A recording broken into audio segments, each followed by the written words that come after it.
Boa noite a todos, sejam bem-vindos. Agradeço a presença de vocês.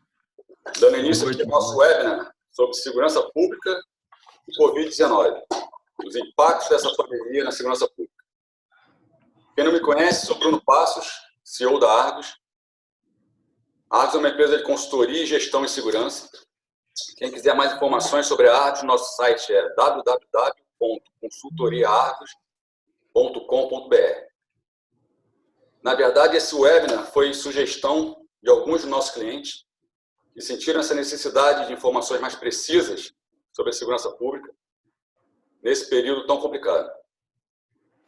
Nesse sentido, conseguimos convidar para estar aqui com a gente hoje 4 especialistas, pessoas que estão de frente na segurança pública do país. Agradeço a presença deles. Com a gente aqui hoje teremos o promotor de justiça, Diego Braga. Boa noite a todos. Obrigado pelo convite, Bruno, e cumprimento todas as autoridades que vão participar também. Comandante Tenente Coronel Maurílio Nunes, comandante do Batalhão de Operações Especiais da Polícia Militar do Rio de Janeiro, BOP do Rio de Janeiro. Tá, boa noite aí. Boa noite a todos, meus amigos. Boa noite, meus companheiros aí que vão participar desse debate. Espero que seja um final de tarde para a noite aí, agradável para todos nessa discussão sobre segurança pública e gestão. Isso aí. O coordenador-geral de fronteiras do Ministério da Justiça e Segurança Pública, Eduardo Bettini. Bettini, está aí, Bettini? O Bel entrou agora, Bettini tem que ligar o áudio, eu acho. O vídeo. Vamos passar para a apresentação. Delegado de Polícia Federal, Vitor Pobel. Dá boa noite, pessoal, aí, Pobel. Boa noite, pessoal. Grande Bruno, meu parceiro aí de longa data aí nas investigações. Diego, hoje promotor de justiça. Doutor Pobel, tudo bem? Boa noite. Prazer aí estar com você nessa live aí. Coronel Nunes, uma referência na Polícia Militar do Rio de Janeiro, aí de relevantes serviços prestados aí para nós aqui que estamos aí no dia a dia aí das ruas do Rio de Janeiro. Bettini aí que daqui a pouco também entrará aí, policial que a gente aprendeu a admirar pelos grandes trabalhos. Bettini, então entrou. Isso aí. Deu certo. Vamos em frente, vamos em frente. Boa noite, senhores. Boa noite. Beleza, Bettini. Então, cada um deles vai falar sobre um tema específico, mais relacionado à sua área de atuação. Vamos começar com o primeiro palestrante. Na verdade, foi o último a entrar. O coordenador-geral de fronteiras do Ministério da Justiça e Segurança Pública, Eduardo Bettini. Vou ler aqui uma breve apresentação do Bettini para vocês. Bettini é agente de Polícia Federal desde 2001. Já foi lotado no COT, Comando de Operações Táticas, integrante da equipe de atiradores de precisão. Foi lotado na Unidade de Repressão a Crimes Cibernéticos. Foi chefe da equipe de operadores aerotáticos da CAOP, Coordenação de Aviação Operacional. E já foi chefe do GEPOM, do Grupo Especial de Polícia Marítima, da Delegacia de Maringá, no Paraná. Bettini possui uma série de cursos operacionais aqui. Realmente ele é referência em operações especiais na Polícia Federal. Entre eles, ele tem o COT, o COESP, do BOP, a Caveira do BOP, curso de Interdição Marítima no Terrorismo, pelo Departamento de Estado norte-americano, dentre outros. E tem 6 livros publicados. Hoje o Bettini vai falar um pouco sobre o programa Vigia, que é um programa de monitoramento das fronteiras, que acabou de completar 1 ano e tem números bastante expressivos. Realmente tem sido um sucesso esse programa. Vai falar também sobre o aumento de apreensões nesse período da pandemia e sobre o conceito de segurança multidimensional. Bettini, qual a palavra? Ih, Bettini, está sem áudio. Bettini, liga seu áudio aí, ó, embaixo. Pronto, liguei. Boa. Boa noite, Bruno. Boa noite, Bettini. Meu amigo Nunes, boa noite, coronel. Doutor Diego, doutor Pobel. É um prazer estar com todos aqui nesse nosso webinar. Nós vamos falar um pouquinho, então, sobre o programa Vigia, essa iniciativa inovadora do Ministério da Justiça, né? E qual o tratamento que está sendo dado, no caso, para a questão das fronteiras. Antes disso, eu vou relembrar mais ou menos como é que aconteciam as coisas na fronteira, né, Bruno? Eu trabalhei boa parte da minha carreira ou na fronteira ou empregado em fronteira, né? Mesmo quando a gente trabalhava no... Basicamente, nós tínhamos a área de fronteira com poucas pessoas e poucos recursos à disposição. Quando se tinha alguma operação, alguém de fora era movimentado um efetivo de fora para a região de fronteira. Se fazia operações durante 15 dias, 20 dias no máximo, e se retirava aquele efetivo. Para quem estava na fronteira, funcionava mais ou menos assim.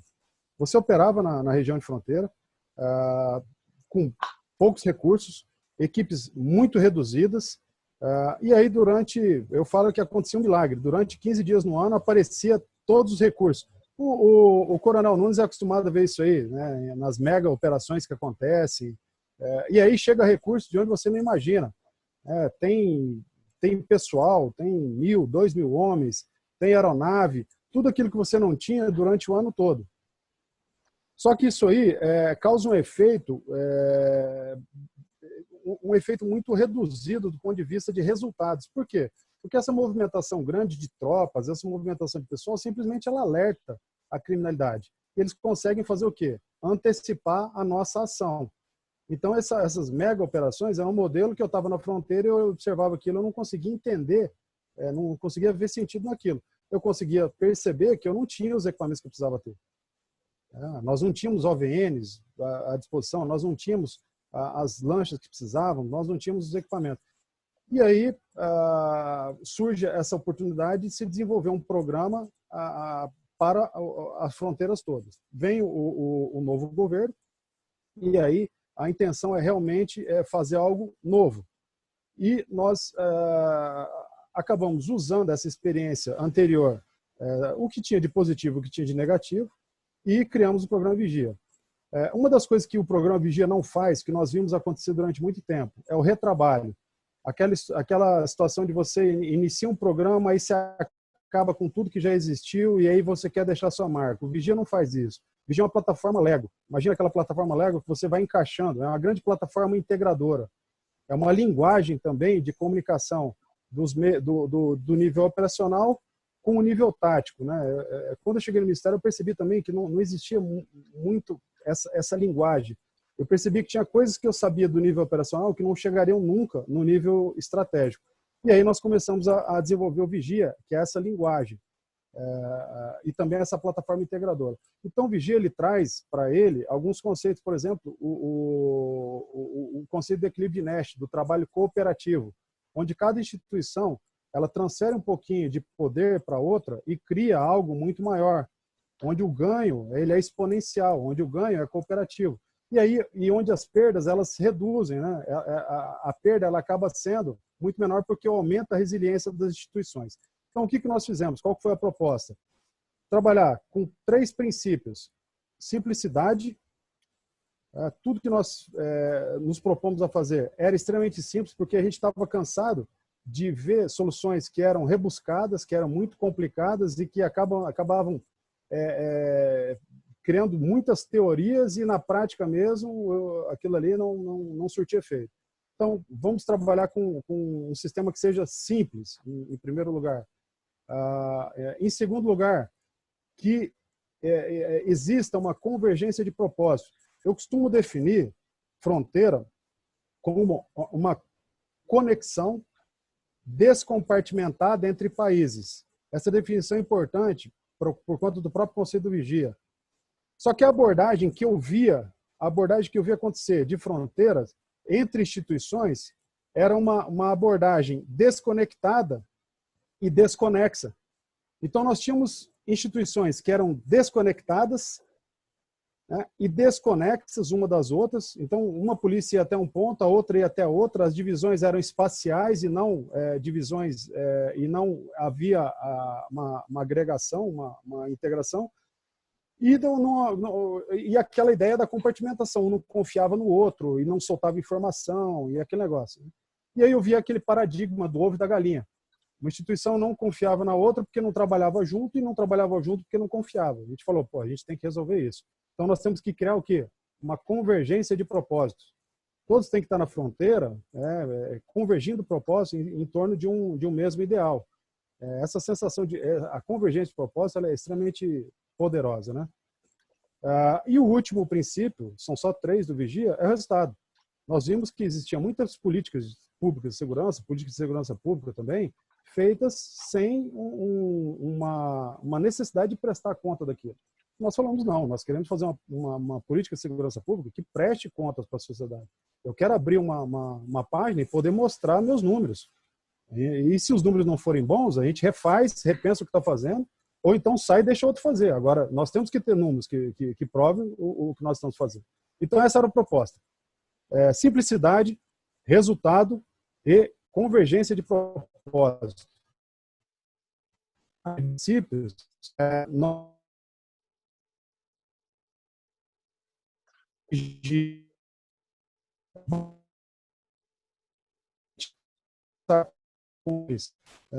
e perguntar para o Nunes assim, falou, Nunes, o que você precisa para a sua unidade voar abaixo? Eu tenho certeza que ele vai, grande parte do que ele vai falar vão girar em torno de 3 pontos.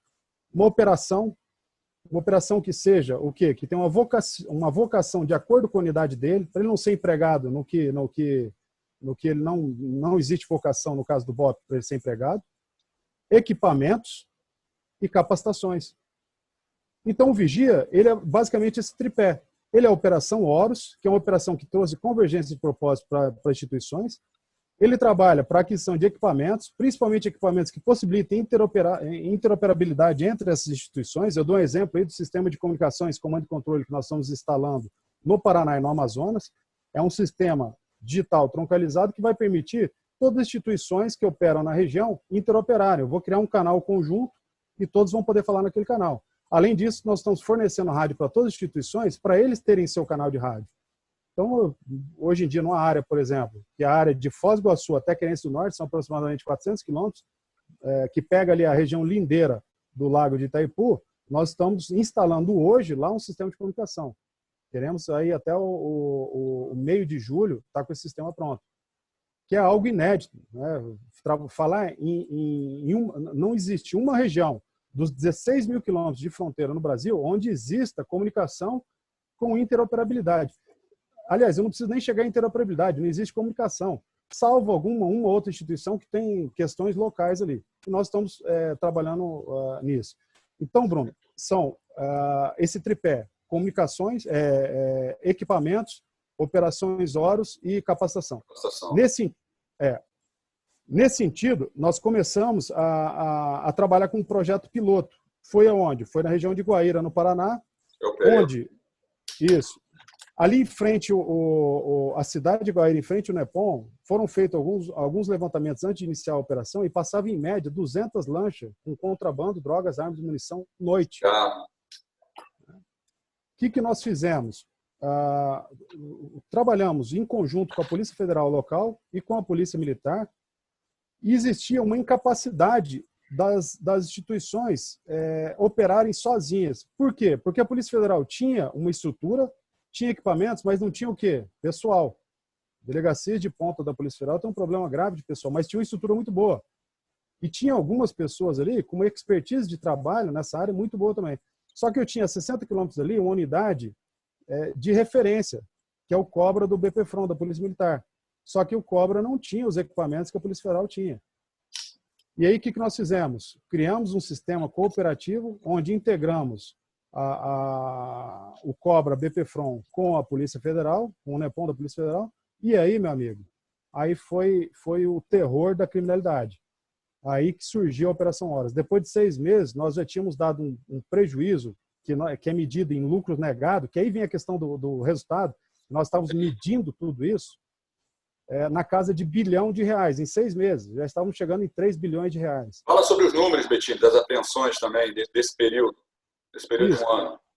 Então, olha só, o programa Horus, nesse período de um ano, ele iniciou dia 15 de abril na cidade de Guaíra, com essa unidade. O gasto anual, mensal disso aí era em torno de 36, 40 mil reais que o Ministério da Justiça gastava nesse início. Foi o piloto da operação.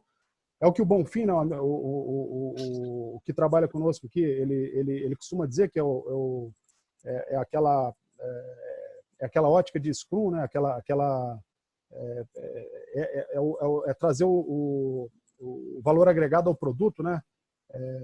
Nós iniciamos com um piloto pequeno, né? A metodologia de Scrum, e viemos em cima desse piloto ganhando números, né? E depois de um ano, nós temos a Operação Horus hoje partindo para 10 estados, sendo que 8 de fronteiras, e com os números eu vou falar como é que nós estamos hoje. No Mato Grosso do Sul, iniciamos só por exemplo, no Mato Grosso do Sul, iniciamos dia 19 de setembro, e ontem completamos a ocorrência número 1000 do programa. Então, as instituições que operam no Mato Grosso do Sul, Polícia Militar Rodoviária, Polícia, o DOF, DEFRON, Garras da Polícia Civil, Polícia Federal, BOP, Choque, elas em pouco mais de 8 meses chegaram nesse valor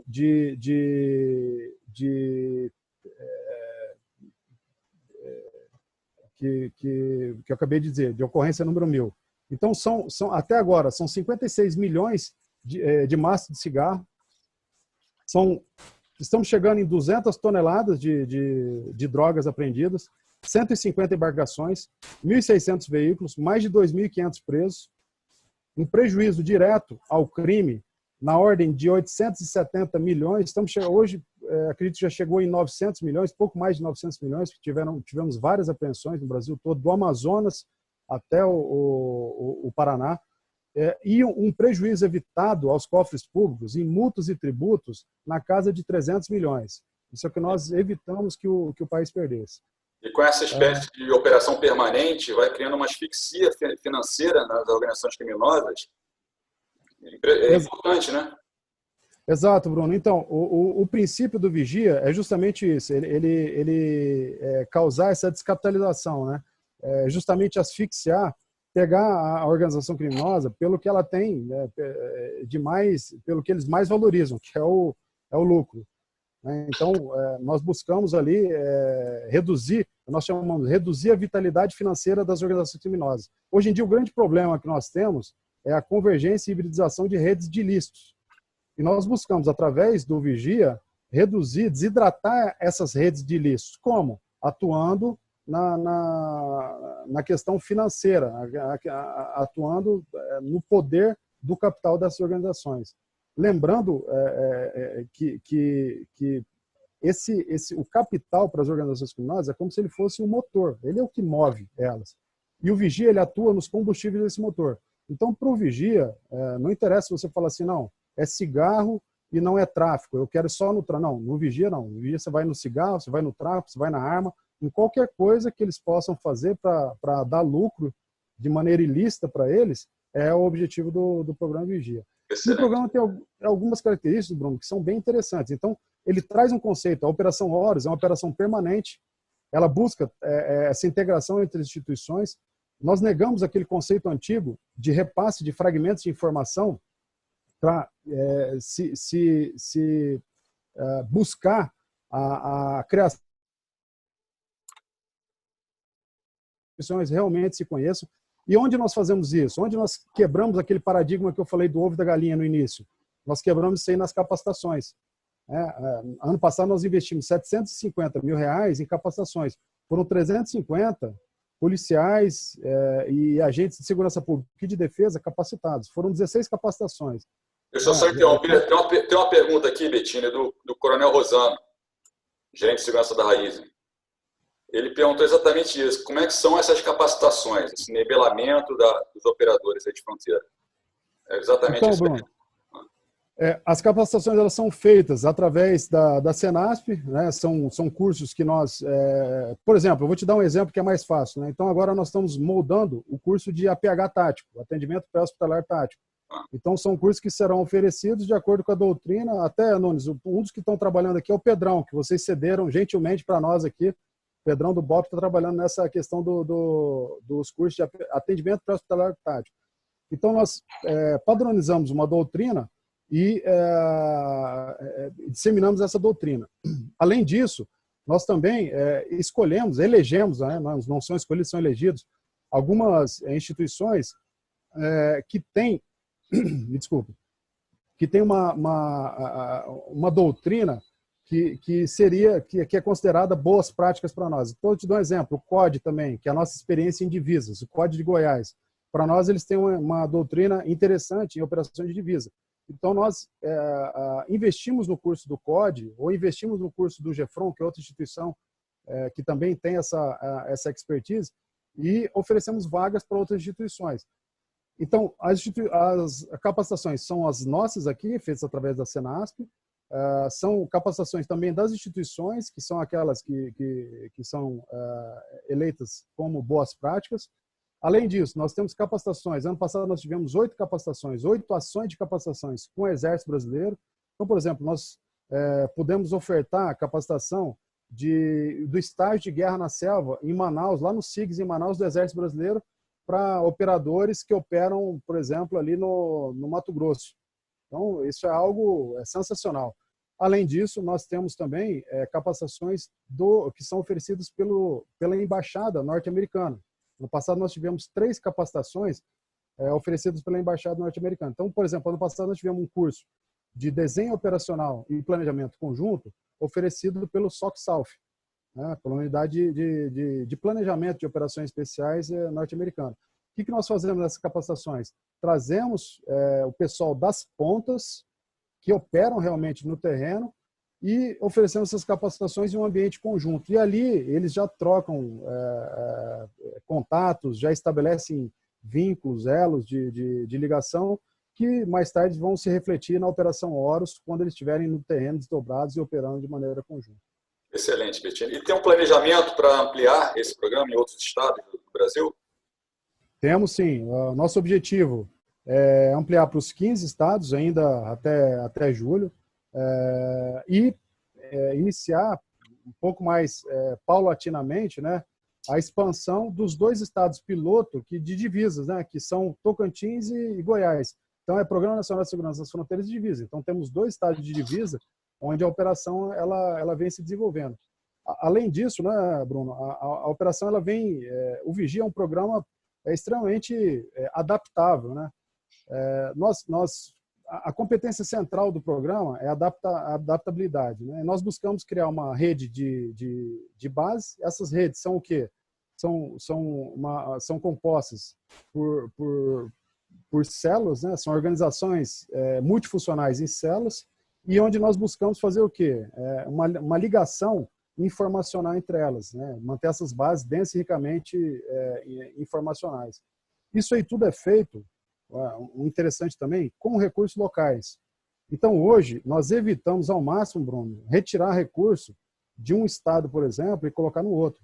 Então, se você falar, por exemplo, Mato Grosso do Sul, quais as unidades que estão operando no Mato Grosso do Sul? Basicamente, as unidades do Mato Grosso do Sul, sejam estaduais ou federais. Então, nós temos lá, trabalhamos em estreita parceria com a Secretaria de Segurança Pública e Secretaria de Justiça, no caso do Mato Grosso do Sul, é a Secretaria de Justiça, no caso do Paraná, a Secretaria de Segurança Pública.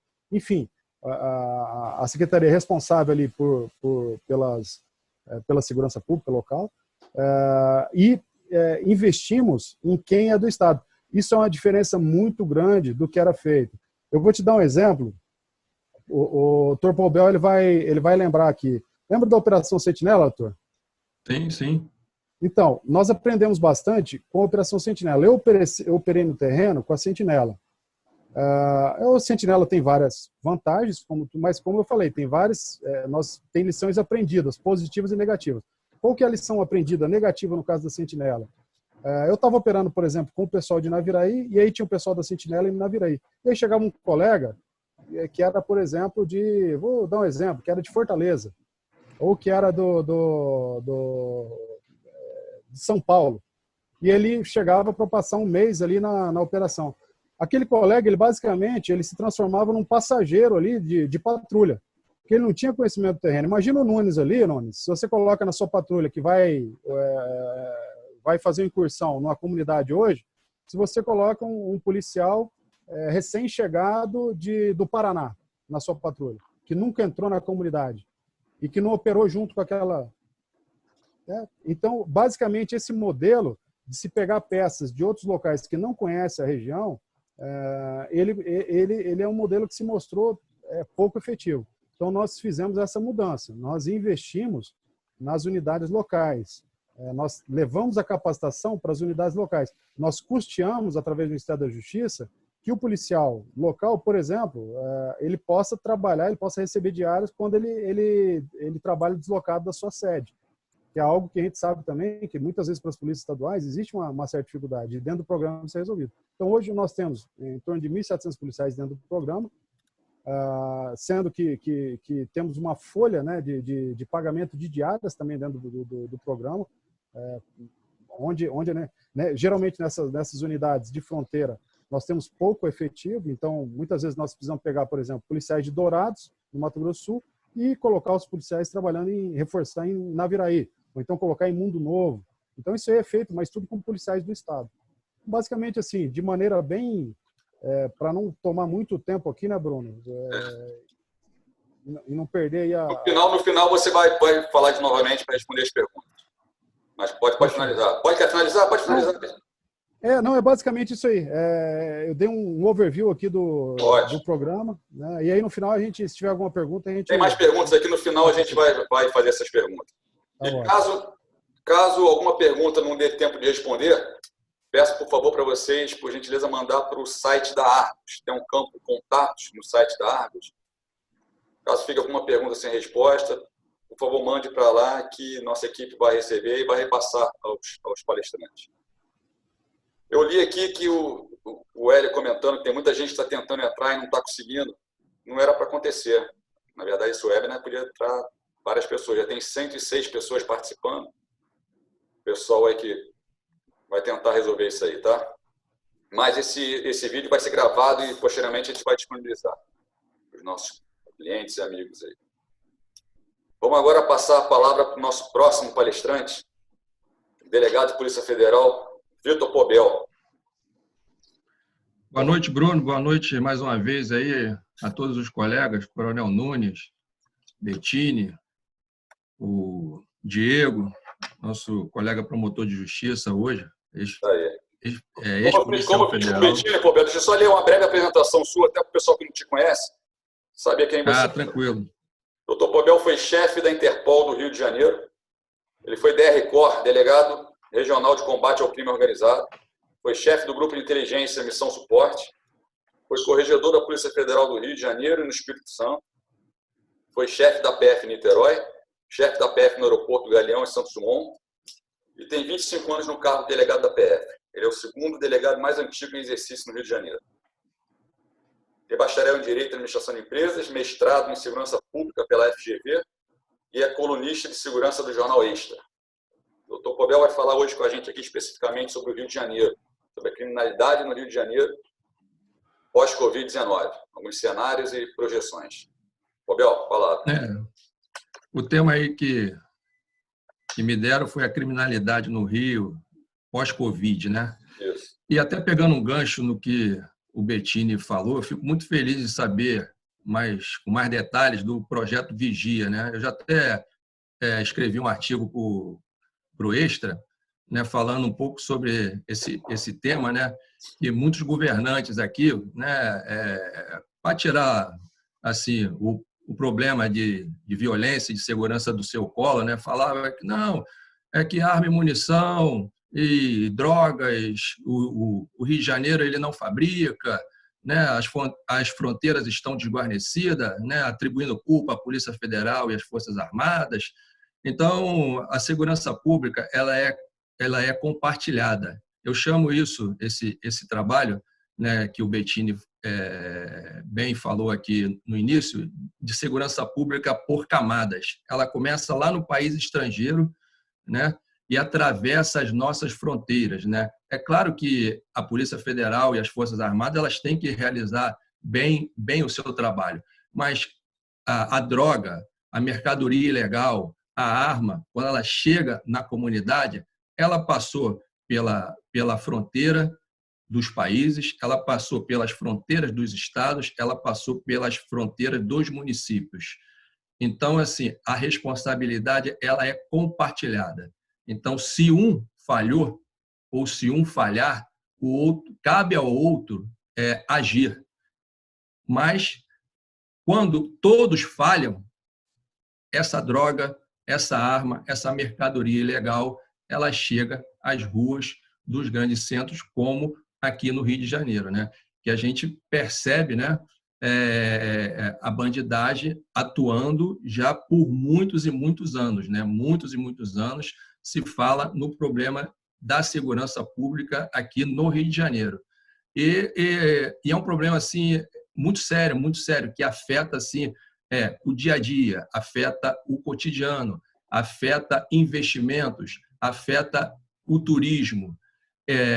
E muitos vão atribuir, não, a polícia não está fazendo o seu trabalho. A polícia ela faz o seu trabalho e faz e muito bem dentro da estrutura que lhe é oferecida. A polícia do Rio de Janeiro ela prende muito, mas só que esse trabalho ele não aparece muito porque é aquela coisa do gato e rato, né? Você prende um rato, já vai, aparece outro e fica nesse rolo, assim, nessa coisa, nessa bola de neve. Você prende um, aparece outro, você prende um, aparece outro, você prende um, aparece outro. Tanto que a população carcerária no Brasil é uma das maiores do mundo.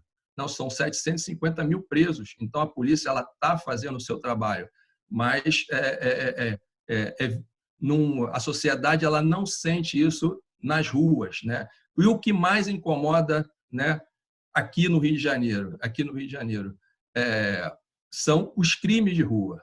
É o roubo de carro, é roubo a pedestre, é roubo em ônibus, são os arrastões. Isso é que está incomodando. Hoje você não pode atender um celular na rua, né? Se você atender, você pode ter esse celular surrupiado por um bandido e você fica, quando você sai de casa, você já sai assim rezando para que nada lhe aconteça. Então, vivemos aqui no Rio de Janeiro ainda esse clima tenso a despeito de todos esses trabalhos. Tivemos a experiência, né, das unidades de polícia pacificadoras, né? De início, né, pegou aquela bandidagem assim, meio sem saber o que estava acontecendo, né? O projeto ele foi glorificado, né? Que no início apresentou um bom resultado, mas na prática o que a gente viu foi que a bandidagem, ela naquele susto lá dos momentos iniciais, eles se reorganizaram, se reestruturaram e aconteceu algo que, a meu ver, inesperado. Eles expandiram, eles entraram em regiões onde atuavam pouco ou não atuavam. Cito o exemplo de Niterói, que era um lugar bem tranquilo, e de uns tempos para cá, o que se mais vê é a atuação do tráfico nas comunidades, tiroteios, e numa cidade que aparentemente era tranquilo. Angra dos Reis, né, a região de Búzios e Cabo Frio, e inúmeras outras. Então, assim, e o que a gente está vendo hoje, né? Tá vendo hoje. Com esse atual governo, o projeto das UPPs ele foi praticamente assim desmobilizado. Ele tem assim, o projeto de UPP ele só está assim em algumas poucas comunidades, ainda existe, mas esse projeto ele veio para o asfalto, que é o projeto de segurança presente, onde O que é esse projeto? O coronel ele pode até falar um pouco melhor dele, assim, por viver o dia a dia da PM, mas o que a gente percebe? É o segurança presente, é aproveitar o policiamento em dia de folga, né, nas áreas de grande circulação de pessoas, a fim de inibir a bandidagem, inibir que o crime aconteça. Surtiu efeito? Teve repercussão nos índices? Teve sim. Isso é positivo. Mas, a meu ver, esse projeto ele não pode ter o mesmo erro das unidades de polícia pacificadora. Esse projeto de segurança presente ele tem que, sim, crescer, mas crescer ordenadamente. Ele não pode crescer por mera questão política, né, para agradar o prefeito A ou B, né, e com a devida estrutura. E o ponto 2, tem que haver, sim, a parte investigativa, que bandido tem, ele vai aonde está a brecha, ele vai aonde tem a facilidade para ele atuar. Então, tem uns camaradas que faz da bandidagem a sua profissão. Então, eles não vão mudar de ramo, eles não vão ficar certinho de uma hora para outra. Então, eles vão procurar alguma coisa para ganhar o dinheiro sujo, que é roubando os outros, né, fazendo da criminalidade o seu ganha-pão. Então, tem que ter a parte da investigação. E eu vejo isso muito frágil. Eu não vejo a polícia investigativa atuando para prender esses criminosos, né? Eu vejo ainda esses criminosos com uma certa facilidade para agir. Então, a meu ver, isso também é muito temerário, né? E com relação assim, esse é um quadro assim até antes pandemia, né? O quadro que pós-pandemia, né? Esse romantismo, né, que se pensa, que se imagina, né, que o pessoal, os bandidos agora estão refletindo sobre a vida. Isso aí não existe, né? Bandido é bandido. Então, assim, o tráfico e a milícia continuam operando, o tráfico de drogas e armas e mercadorias ilegais continua acontecendo e a gente vê o Estado fraco. Quando o Estado ele está fraco, a bandidagem se aproveita e cresce. Então, a gente tem que ter muita atenção, as forças de segurança têm que abrir os olhos, os gestores, os políticos, porque a bandidagem, o crime organizado, ele gosta desses períodos de fragilidade e das oportunidades. A gente vê aí, né, no Rio de Janeiro, o problema da corrupção na área da saúde. O noticiário está aí divulgando, mas não é só coisa também só do Rio de Janeiro. Estou falando do Rio de Janeiro porque, no caso aqui, é objeto do tema, mas a gente vê que está pipocando aí em vários estados aí do Brasil. Ou seja, a oportunidade. Existem organizações que buscam essa oportunidade de ganhar o dinheiro ilícito, o dinheiro fácil. Então, as forças de segurança elas têm que estar atentas, elas têm que estar muito preparadas para rechaçar, para prender essas pessoas, bem investigar. Então, assim, pós-pandemia, há sim, a meu ver, uma preocupação, né? A gente vai entrar numa fase onde o dinheiro está escasso no mundo. O Rio de Janeiro ele não vai lá muito bem das pernas em matéria assim, de dinheiro. O próprio governo federal está apertado e a gente depende muito de dinheiro externo ainda, né? E o que afeta isso? A segurança pública, né? O investidor externo ele quer ter segurança para bem aplicar o seu dinheiro. Então, ele não vai botar o dinheiro num lugar onde ele possa perder dinheiro. Então, o Rio de Janeiro ele precisa estar estruturado na parte da segurança pública para que aquele o estrangeiro, a empresa estrangeira que quiser vir aqui aplicar o seu dinheiro, gerar emprego, fazer os seus negócios, encontrarem condições propícias e seguras para operarem, para desenvolver o seu trabalho. Senão, a gente vai ficar ainda numa situação assim muito, muito difícil, né? O que a gente vê hoje, né?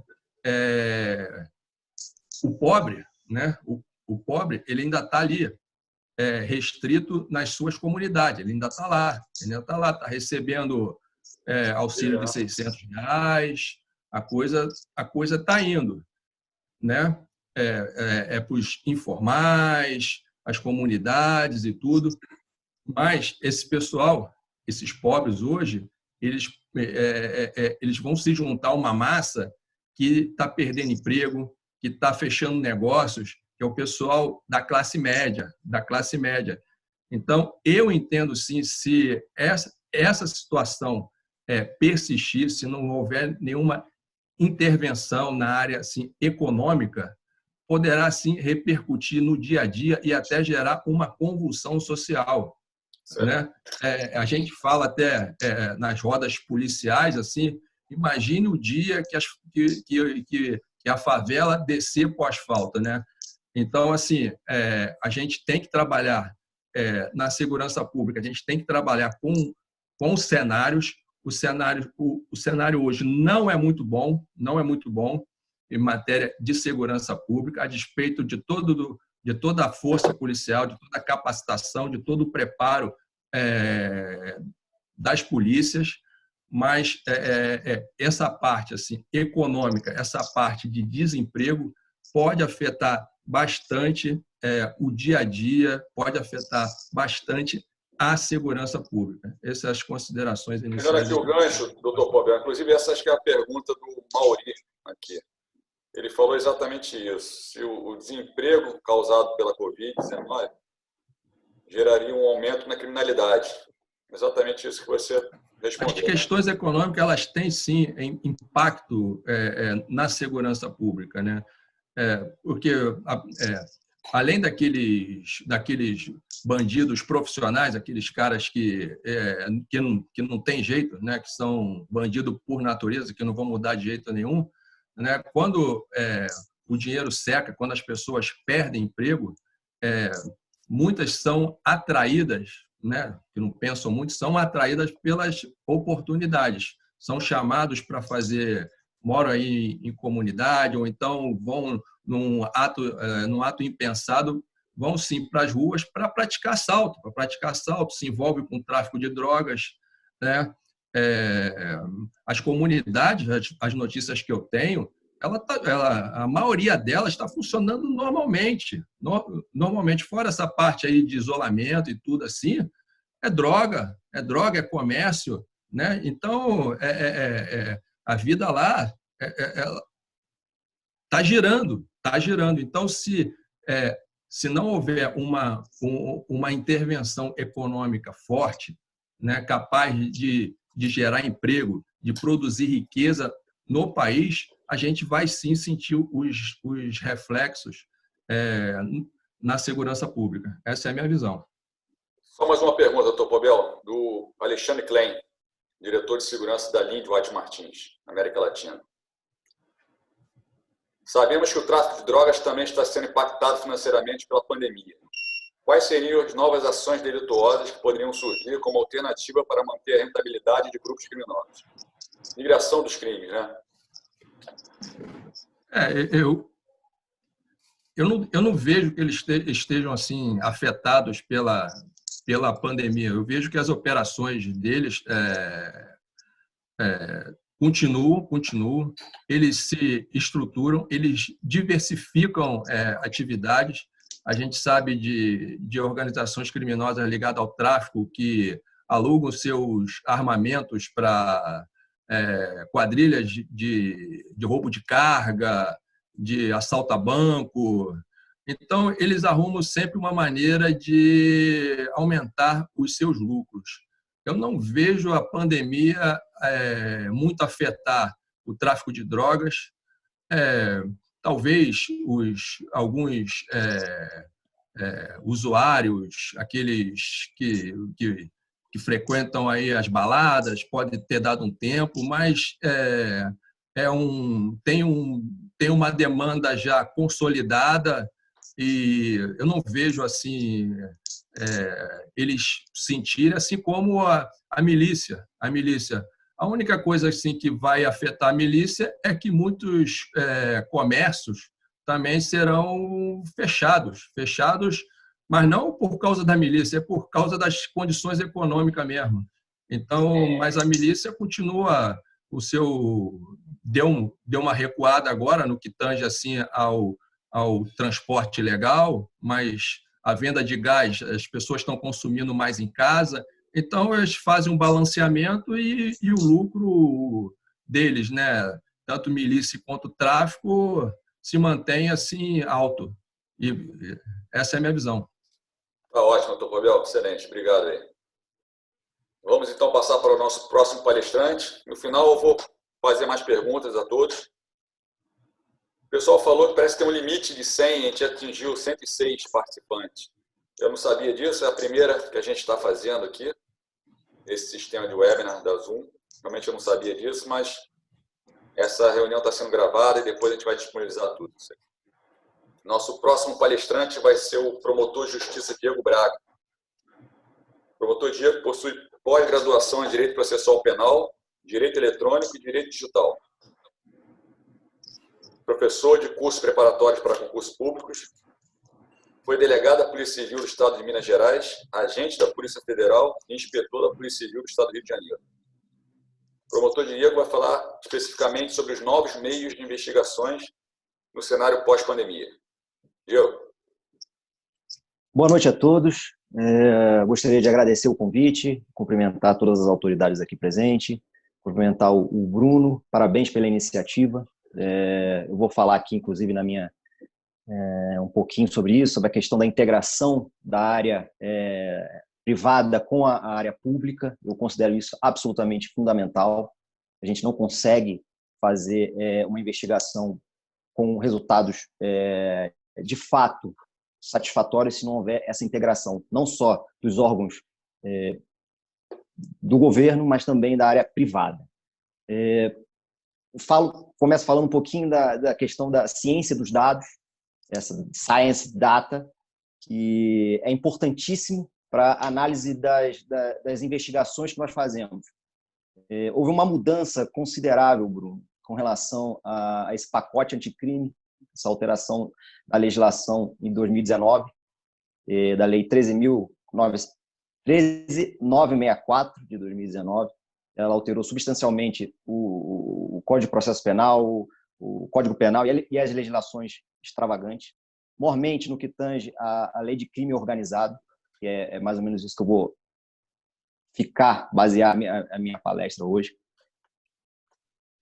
E essa integração, inclusive a própria Argos faz esse trabalho de análise de dados e análise de riscos, esse tipo de ciência de dados que é importantíssimo. Por quê? Porque aí eu entro um pouco no que o Betinho falou, que é a importância da divulgação dos dados, a integração de todos os órgãos, do que o doutor Pobel falou também, que esse período de fragilidade, essa mudança da criminalidade, inclusive com relação a essa pergunta que você acabou de fazer, eu acredito que tudo vai girar em torno tudo não, mas a maior parte dessa mudança vai girar em torno dos crimes contra o patrimônio, é o que interessa principalmente a iniciativa privada, que é afetada diretamente com essa mudança da mancha criminal, para onde o criminoso está indo, e também a questão dos crimes cibernéticos. Hoje, praticamente tudo gira em torno disso também. Se eu estiver errado, o coronel me corrija, ele está na ponta ali, o policial que faz uma prisão, ele tem sempre o seu aparelho celular do criminoso, e se não tiver essa análise do celular, dos dados, que por mais simples que seja, o cara que furtou uma bicicleta ali, ele se comunica com o outro, e a análise desses dados é muito importante. E essa legislação nova, ela trouxe importantes dados que devem ser conhecidos pela população, pela iniciativa privada e dos órgãos públicos. Por exemplo, ela prevê a compartilhamento de dados, de acesso a registros de ligações, dados cadastrais, bancos de dados públicos e privados e informações eleitorais e comerciais. Então, nesses dados comerciais, é importantíssimo que o empresariado saiba que um delegado de polícia, um promotor de justiça que está fazendo uma investigação, ele tem a possibilidade legal de fazer uma requisição e ter acesso a esses dados. E esses dados vão alimentar, por exemplo, o Bettini sabe, a Polícia Federal utiliza muito o I2, o Dr. Pobel. Então, esses dados são alimentados nos bancos de dados públicos, dos órgãos que fazem investigações, mas tudo de uma maneira legal. E tudo baseado nessas alterações que houve na legislação com base nesse pacote anticrime. Outro dado importantíssimo, que é a questão que também eu já levantei aqui, dos crimes cibernéticos. Então, é importante que o marginal, mesmo que seja o marginal mais simples, ou aquela organização criminosa que trata de movimenta milhões, aí, como o Bettini falou, de contrabando, tráfico de drogas, tráfico de armas. Então, todos eles, de alguma maneira, eles vão deixar registros nos crimes e os meios de comunicação que eles vão utilizar para se comunicar com os outros marginais, outras organizações criminosas, as negociações que eles fazem. Então, com base nesse desenvolvimento dessas investigações em meios cibernéticos, considerando que eles vão deixar registro, a maior parte das vezes eles não têm um conhecimento tão avançado para despistar ou criptografar a informação ou utilizar sites em outros países que não compartilham esses dados. Então, é muito importante que o policial, que o agente de investigação, porque não é só o policial que faz a investigação, vários outros órgãos também fazem investigação, como autoridades fazendárias, o próprio Ministério Público, nós fazemos investigações também. Então, esse compartilhamento é fundamental para a gente, inclusive, acompanhar essa mudança da criminalidade, que é justamente isso que a gente vai vivenciar, cara, não tem jeito. A criminalidade ela vai alterar o modo de agir dela, porque se ele não tem menos caminhões circulando para eles roubarem aquela carga ali, se o sistema de entrega está muito mais ágil, muito mais seguro, eles vão mudar de alguma maneira. É justamente isso, esses meios de investigação, principalmente na área cibernética, é importantíssimo o compartilhamento. Então, deixa eu falar um pouquinho deles também. Então, isso já existia, que é o afastamento do sigilo financeiro, bancário e fiscal.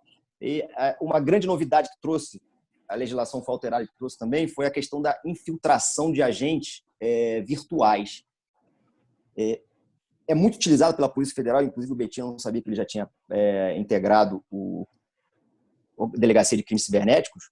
Ele utiliza muito na área de pornografia infantil. Então, é um setor que utiliza demais essa infiltração cibernética e desenvolveu demais essas técnicas. Mas agora, o pacote anticrime trouxe essa possibilidade legal. Então, há balizamentos legais, há um prazo máximo para fazer essa infiltração. Então, o prazo que esses dados, as empresas privadas têm que guardar esses dados para depois compartilhar.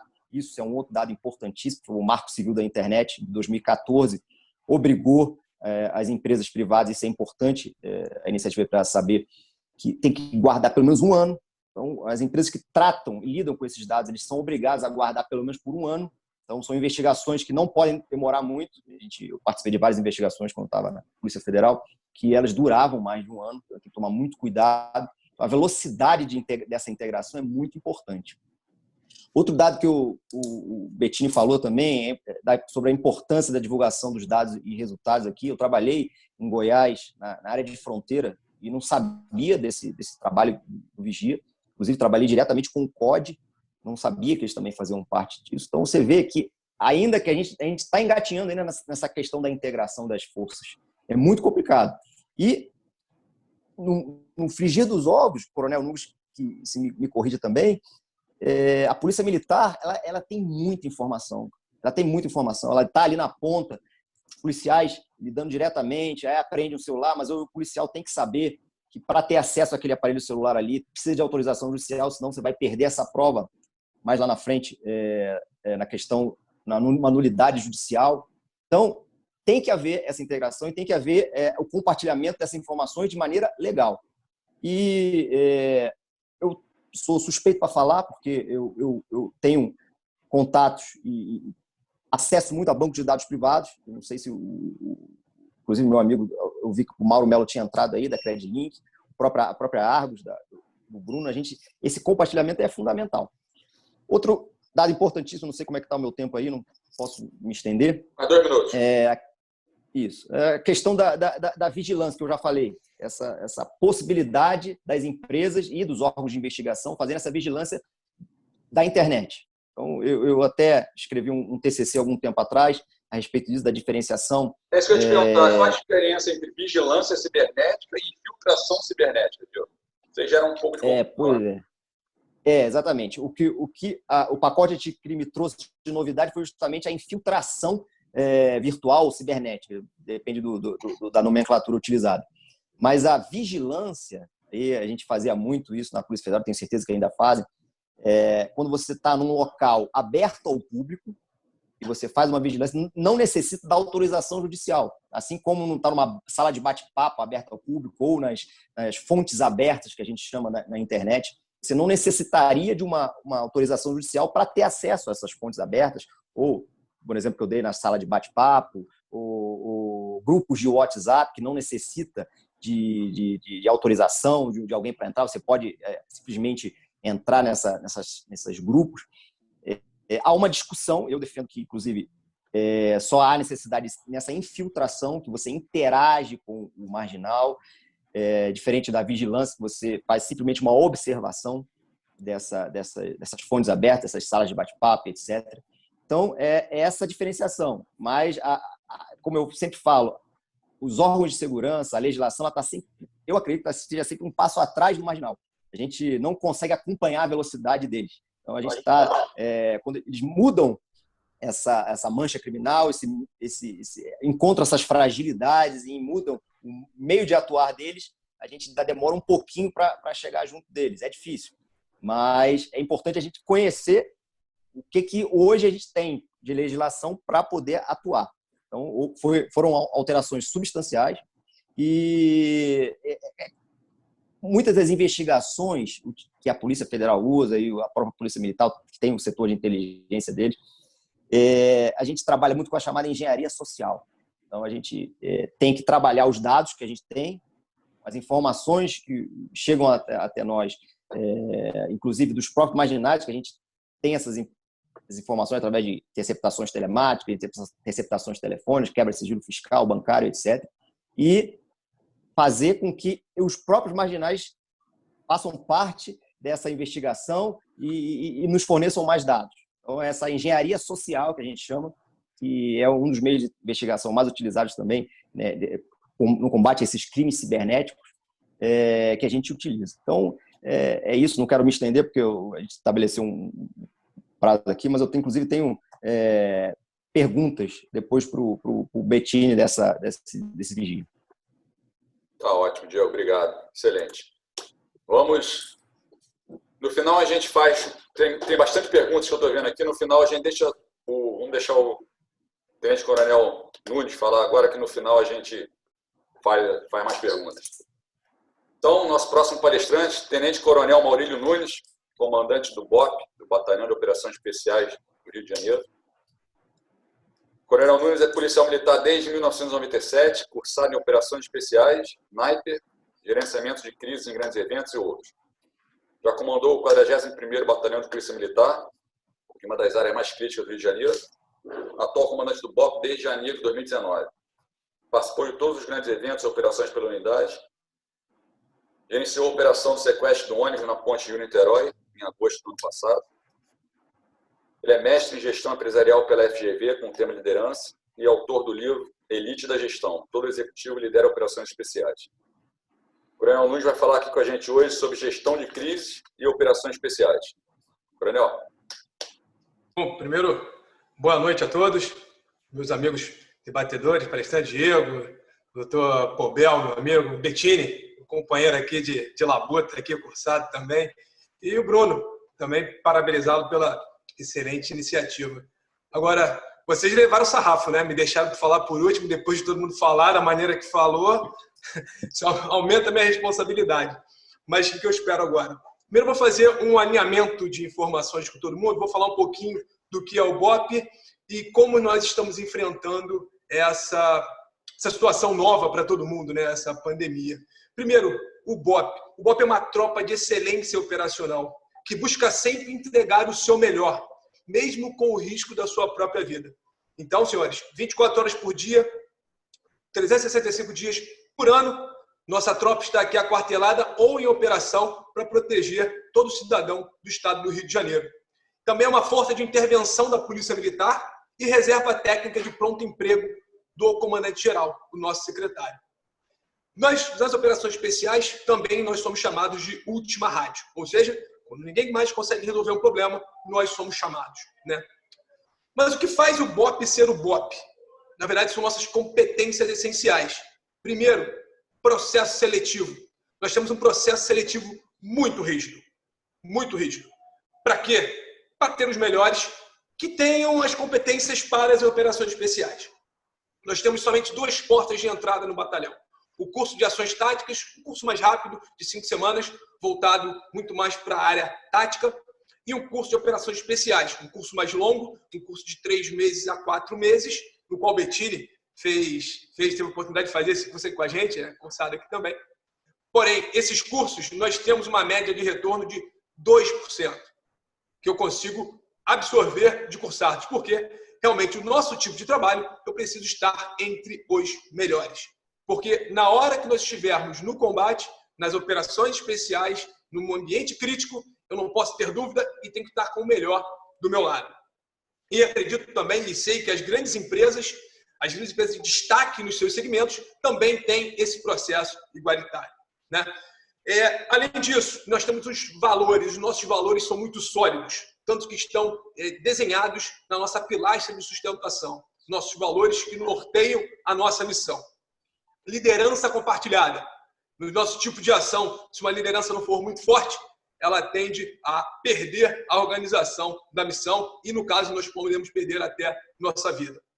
Confiança e camaradagem. A gente não consegue avançar num ambiente imprevisto de tantas situações diferentes se não tivermos confiança em um no outro. Essa confiança é praticamente um pacto de sangue, um pacto que um companheiro cuida do outro. Então, há um achatamento de distância do poder. Todos são vistos como iguais. Por isso a importância da minha porta de entrada ser as 2. Independente de ser soldado, sargento, praça ou oficial, naquele momento da operação, nós nos vemos como iguais, um defendendo o outro. É lógico que tem um comandante, nós temos nossa hierarquia e disciplina, mas muito forte essa questão da confiança. E a motivação? Nosso policial ele é muito motivado no que faz. Ele tem a questão dos valores, das motivações morais, cívicas, de cumprir o seu dever, de entregar algo para a sociedade. Isso é muito forte aqui. Mas quais são os principais produtos que o BOP entrega para a sociedade? Nós temos 2 companhias no batalhão. Uma é a nossa companhia de operações especiais, especializada em técnicas especiais de patrulha urbana e rural para atuar em missões de alta complexidade no estado do Rio de Janeiro, principalmente nas nossas favelas, nas comunidades carentes. E quem conhece um pouco do Rio de Janeiro sabe das dificuldades de se atuar nesse terreno. Criamos essa doutrina ao longo de mais de 40 anos de existência e de uma doutrina praticamente única no Brasil e no mundo pelas especificidades geográficas, climáticas e da criminalidade do nosso local. Um dos poucos locais do mundo onde nós enfrentamos armamentos e táticas de guerra pelos marginais sem declarar uma guerra aberta. Mas nós enfrentamos calibre 762, enfrentamos algumas emboscadas dos marginais contra o nosso policial. O outro grupo é a nossa companhia de intervenção tática. Ela é especializada em resgate de reféns. Então, qualquer tipo de refém, qualquer tipo de situação que tenha um refém no Rio de Janeiro, o Batalhão de Operações Especiais é acionado. E hoje, nessas 2 grandes missões, nessas 2 grandes entregas para o Rio de Janeiro, eu tenho o prazer de falar que nós somos uma das grandes forças de referência. Tá? Nossa unidade de intervenção tática, a companhia de intervenção tática, desde 2000 que eu não perco um refém. Isso é um número de grande valor para nós. Buscamos sempre a excelência. Agora vamos falar um pouquinho sobre a pandemia. Como o BOP tratou dessa pandemia? Com gestão, senhores. Não adianta falar, e como vocês também, né, que estão nos ouvindo, a questão é gestão. Quando nós entendemos que esse problema estava crescente, né, a Polícia Militar e o Estado do Rio de Janeiro começam a intervir com algumas ações, eu começo a enxergar isso como um problema. E faço o quê? Monto um gabinete de crise dentro do batalhão. Então, o BOP hoje tem um gabinete de crise para tratar somente sobre Covid, sobre essa pandemia. O que nós fazemos nesse gabinete de crise? Primeiro, eu tenho reuniões periódicas, também por esse aplicativo, para evitar as aglomerações, tá? Para poder traçar estratégias e avaliar quais são nossas ações futuras diante desse cenário. Eu tenho uma avaliação diária da minha curva de contaminação dentro dos meus policiais, e graças a Deus essa curva está muito baixa, não afetou em nada as nossas operações.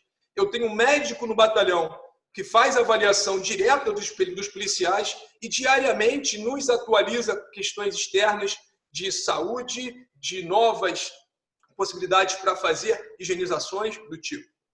A minha questão de higienização e proteção, a prevenção. Internamente tomamos várias medidas para poder evitar a disseminação do vírus dentro da unidade, porque a Polícia Militar é uma das vertentes, é um dos serviços essenciais que não podem parar, e o BOP assim. Então, por conta disso, eu tenho higienização como empresa especializada de toda a unidade, periodicamente. Eu tenho o uso de máscara por todos os policiais na unidade, tanto interno quanto nas operações, usam algum tipo de proteção. Fizemos algumas alterações na nossa rotina diária, tá? Para não ficar muitas aglomerações de pessoas na nossa academia, nos nossos treinamentos, durante as nossas alimentações. E também fizemos a higienização das viaturas e também processos de controle, né? Nós fizemos também uma avaliação SWOT, uma matriz SWOT toda essa pandemia, o que poderia acontecer, né, internamente e externamente, que poderia afetar o serviço do BOP, e aí eu estou olhando especificamente para o BOP, né? Por exemplo, essa crise, como o Pobel estava falando, essa crise financeira, ela pode acarretar um aumento da criminalidade ou não? Como que o BOP vai enfrentar isso? O que eu preciso me preparar que pode acontecer? Porque isso é tudo muito novo. E esse tipo de pandemia nós não vimos na era moderna. Então a gente está se adaptando a tudo isso. Lógico, pegando as nossas experiências de anos de serviço e colocando em prática, fazendo projeções. Porém, a gente não tem certeza do que pode acontecer. Mas eu falo sempre, nossa tropa ela sempre se prepara para o pior, enfrenta o que vier. Então, nós estamos preparados para o pior cenário, com a ferramenta que nós temos disponíveis, né? Fizemos algumas análises também nas questões de aquisições, porque a crise financeira também pode afetar as aquisições do Estado, da Polícia Militar, como qualquer outro órgão público, né? A arrecadação cai e isso gera alguns problemas. Eu tenho a análise também da possibilidade de diminuição do efetivo. Fizemos essa avaliação também. Se o meu efetivo, por exemplo, cair demais, como é que eu faço a minha operação? Quais são as minhas redundâncias para evitar? E se acontecer, o que eu faço para mitigar esse problema? Isso tudo é uma análise que nós fizemos durante esse gabinete de crise. A saúde da tropa, ficamos mais em cima da questão da alimentação, hábitos saudáveis, tudo isso para aumentar a nossa imunidade. Mas vai evitar, não vai evitar. Porém, você mais forte na sua saúde, possivelmente, não era uma coisa certa, mas possivelmente poderia minimizar também as reações desse novo Covid, né? E, sem dúvida nenhuma, a gente se preocupou muito com a saúde mental do nosso policial. Nós temos uma psicóloga no batalhão. Essa questão de isolamento social é uma questão nova, difícil de a gente entender, que de repente, de uma hora para outra, todo mundo tem que ficar em casa, convivendo com a família. É bom, para mim está sendo ótimo, curtir um pouco mais meus filhos, mesmo tendo que trabalhar mais um pouquinho, mas isso pode gerar alguns conflitos. Então, a gente também acompanha a saúde mental do nosso policial Além dos que estão enfermos, nós fazemos ligações e acompanhamentos para eles não se sentirem isolados também nesse momento, que a gente está apoiando sempre esses policiais, né? Então, a saúde mental, o policial, como um grande foco da nossa preocupação aqui, né? Resumindo, senhores, gestão. A gestão que a gente fez dentro da unidade para poder apoiar o nosso policial e poder continuar entregando a excelência operacional que o BOP trata, né? Falando um pouquinho mais sobre... Aí tu me controla aí no horário, tá, Bruno? Né? Sobre... Vou fazer uma pergunta, Nunes. Aproveitar, fazer uma pergunta aqui que o Thiago fez para você, direcionada a você. Há, por conta do planejamento estratégico da PMRJ, um plano de ação no sentido de proteger os pontos de comércio, supermercados, postos de gasolina, para uma possível ocorrência de assaltos e arrastões nas áreas desse comércio, que são a circulação de pessoas com renda? Mesmo eu não sendo especificamente da minha área, do BOP, mas a Polícia Militar, ela foi proativa em relação a esses locais, sabendo que no isolamento, um dos poucos locais abertos para poder servir, né, que são pontos essenciais, eram os mercados e outras instituições bancárias do tipo. Então, fez um planejamento específico para esses pontos que poderiam ter as maiores aglomerações e também ser pontos de vândalos ou outro tipo de delito. Então, a Polícia Militar, sim, tem um planejamento específico para estas áreas, se antecipando ao problema para poder conter e não deixar que ocorra um problema desse tipo, né? Mas... respondido. Falando um pouquinho mais sobre gerenciamento de crise, né? Eu acho que o importante que as pessoas têm que ter em mente quando você tem uma crise a enfrentar, primeiro, organiza. Gabinete de crise. Ah, mas eu não tenho meios. Se ajusta aos meios que você tem. Faça o seu melhor, enquanto não tiver condições de fazer melhor ainda. Isso aí eu parafraseei meu amigo do professor Cortella. Tá? Faça o seu melhor enquanto não tiver condições de fazer melhor ainda. Sempre buscando o seu melhor. Mas o conceito tem que existir. Gabinete de crise. Para vocês entenderem e circularem as informações. Olha o que a gente já vem falando aí desde o início, né? Compartilhamento de informações. Para tomar as decisões. Organiza o cenário. Quando você chega no momento de crise, é aquele caos, né? Então, quando você começa a organizar, fica tudo mais claro até para você tomar a sua decisão. Colher o máximo de informações possível. Planejamento de tomada de decisão, quanto maior o número de informações, melhor a qualidade da sua resposta. E, senhores, decidam. Tomem a decisão. Senhores são líderes. Líderes tomam a decisão. Não fiquem em cima do muro. Não tenham medo de errar. Mas um erro correto, um erro ético. Mas não tenham medo de errar. Façam o que tem que fazer.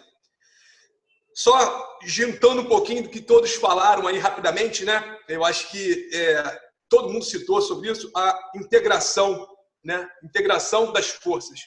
Eu venho batendo nessa tecla desde que eu era subcomandante aqui na unidade, né? Há muito tempo, e aí sempre tivemos algumas resistências, às vezes andava, às vezes voltava, mas desde que eu assumi a unidade, foi um compromisso que eu solicitei ao comandante-geral e nos atendeu, foi a integração com a inteligência, né? Eu precisava ter esse suporte de inteligência. Então, eu era apenas uma força bruta, dando soco para tudo quanto é lado. E isso eu perco energia, se eu fosse mais focado. Então, eu consegui fazer interações com os órgãos de inteligência, principalmente o da Polícia Militar e o da Polícia Civil, que são os órgãos mais próximos nossos, mas tem contato também na Federal, aqui no Rio de Janeiro, e outros órgãos, né? O secretário de Polícia Civil, Dr. Marcos Vinícius, ele abriu portas. Eles estiveram na unidade, a primeira vez que toda a cúpula da Polícia Civil visitou a unidade para conhecer a possibilidade e a capacidade operacional. E aí vem a questão da confiança, aquela questão que o Bettini falou, do ovo da galinha, né? Eu não confio em você, então não vou lá, porque eu não confio em você. Mas aqui a gente quebrou esse paradigma, aproximou as forças e hoje eu venho operando muito com a inteligência, com o suporte da inteligência, tanto da Polícia Militar como da Polícia Civil. Ou seja, quando eu vou para uma operação, eu tenho um alvo, eu tenho um objetivo, eu sou muito mais claro. Acabou-se o tempo de vou lá fazer uma patrulha de contato, Bettini. Aqui a gente busca sempre a excelência para minimizar os riscos, até para o nosso policial. Porque não é porque eu vou com o risco da minha própria vida que eu vou lá para morrer. Não é negativo. É que eu sou mais preparado. Eu treino mais para isso. mas eu vou para um ambiente muito conflitante. O tripé que o Bettini falou, né? A coordenação e integração, acabei de citar, e todos estavam nisso, o doutor Diego também, das forças. A ponta da linha, doutor Diego, é fundamental. Eu tive uma instrução no ano passado aqui, no BOP, também com uma força americana, tá, Bettini? O que eles fizeram? Análise de ambiente pós-cenário. Porque o BOP, o policial do BOP, chuco truculento, nem energia, destruiu, acabou. Eu comecei a curtir aqui dos nossos policiais que a coleta de informações, às vezes, é uma conta que está rasgada no lixo, é um celular apreendido de maneira correta e entregue para as autoridades. Isso pode gerar investigações que, mais na frente, vão gerar soluções muito melhores. Investigações que a gente possa ir muito mais focado nas nossas missões, né? Focamos muito mais na qualidade do que na quantidade das operações. Tá? Porque vamos fazer várias operações, 200 operações para ganhar em volume. Não. Eu prefiro fazer menor número de operações, mas elas muito mais contundentes, com muito maior possibilidade de resultados, né? Isso é a nossa mote de hoje, né? Tá aqui o Bettini, aquela situação que o Bettini falou. O BOP ele é uma tropa de operações especiais. Então, nós vamos buscar sempre trabalhar como tropa de operações especiais. Ser empregados tais como. Porque se pulverizar ou se vulgarizar o nosso emprego, a gente perde a nossa doutrina e deixa de ser uma tropa de operações especiais. Eu sou muito mais forte, eu consigo entregar muito mais resultado se empregado sempre na minha doutrina. E isso a Polícia Militar sempre entendeu e vem nos apoiando há bastante tempo, né? Análise de dados, doutor Diego, eu estou batendo nisso aqui e muito, tá? A gente está evoluindo muito. É lógico que a gente tem nossas deficiências de equipamento, mas a gente tem evoluído muito. A coleta de informações e análise de dados. Realmente, a ponta da linha sabe muita coisa. E às vezes é aquela fragmentação de informações que vai juntando cada pedacinho e no final a gente tem um quebra-cabeça montado. Mas para isso todo mundo tem que sentar na mesma mesa e discutir, tá? Bom, isso aí é um pouquinho do que eu queria falar com vocês, senão a gente não tem mais tempo. Excelente, Nunes. Obrigado, excelente. Vamos aqui fazer algumas perguntas para a gente finalizar, até para a gente não estender muito tempo que a gente tinha combinado. Vamos fazer uma pergunta aqui para o Bettini, que tem uma pergunta aqui do Thiago Berro, meu amigo Thiago Berro. Ele está perguntando em relação ao ISPS Code, Código de Segurança Pública do Esporte, Bettini.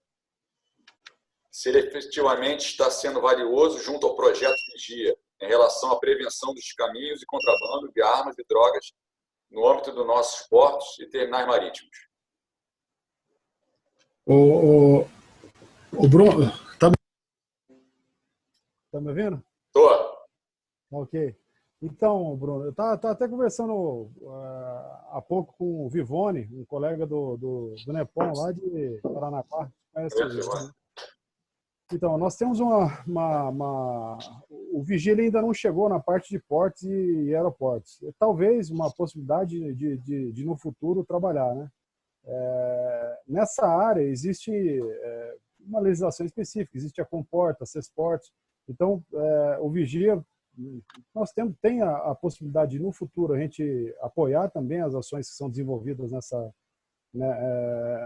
na questão dos portos, mas por enquanto nós o Vigia por enquanto ele está na região de fronteira, que ainda nós estamos estamos trabalhando para fechar aqueles 16 mil quilômetros e divisas, e no futuro quem sabe, né, a gente chegue aí na ideia dos portos.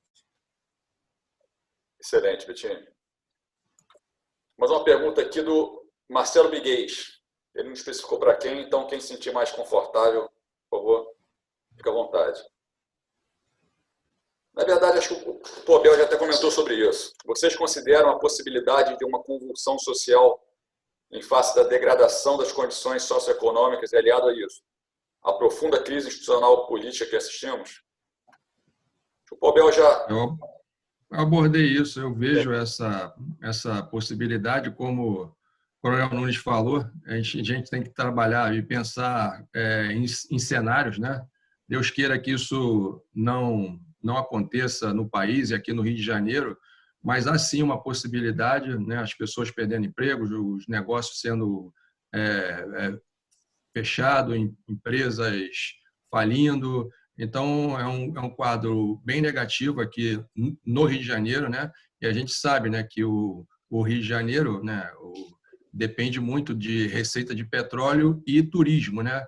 Então, com o petróleo em baixa e o segmento de turismo, a rede hoteleira, né, os restaurantes fechando, né, e gerando desemprego, o impacto econômico na cidade, no estado, vai ser muito grande, não só aqui na capital, como no interior.